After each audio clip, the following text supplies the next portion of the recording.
Metsäsairaala on Etelä-Savossa toimiva Mikkelin kaupungin omistama jätehuoltoyhtiö.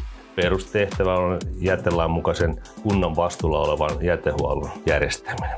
Yhtiöllä on laittelu- ja kierrätyskeskus 3 jäteasemaa. Rakennutettiin tuollainen pitkä autovaaka, markkinavaaka, jolloin me tarvittiin sitä varten uusi järjestelmä. Ja sitten oma järjestelmä rupesi olemaan tiensä päässä ja ajateltiin, että päivitetään ohjelma, niin sen takia päädyttiin tähän MS-kessiin.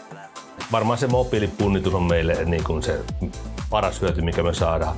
Ja sitten se, että sen kehitystyö on jatkuvaa, että tämä mobiilipunnitus antaa meidän operaattorille aikaa tehdä muita tehtäviä, että se on tavallaan sieltä se vapautuva resurssi on voitu käyttää muihin töihin, jolloin se on saatu kustannussäästöä sitä kautta. Ja lisäksi me pystytään myymään näitä vaakauspalveluja täällä meidän toimialalla muille yrityksille. Eli se on myös meille niin kuin tällainen yksi rahantekoväline. On pystytty olemaan punnituskoodit meidän vakitoimittajille ja heidän toimitukset ei ole aikaa sidottu, että meidän aukioloaikaa ei ratkaise heidän toimintojaan.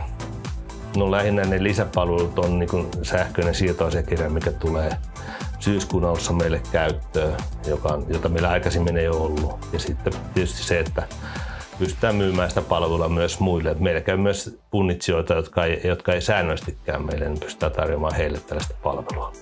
Itse olen niin kuin nähnyt vastaavanlaisia järjestelmiä toiminnassa ja sain sen vakuuttavan kuvan teidän asiakaspalvelusta ja myynnistä, että tämä toiminta sopii meille. Ja itse kyllä luotin varmasti, että tämä homma tulee toteutumaan ja niin se toteutuikin. Olen yhteyshenkilö Lahteen, se on ollut joustavaa ja sitten teillä on määritelty meille yhteyshenkilö, joka helpottaa sitten tietysti yhteydenottoa, plus että hän tietää meidän tarpeet ja ongelmat ja hän pystyy heti niin kuin vastaamaan niin kuin meidän kysymyksiin.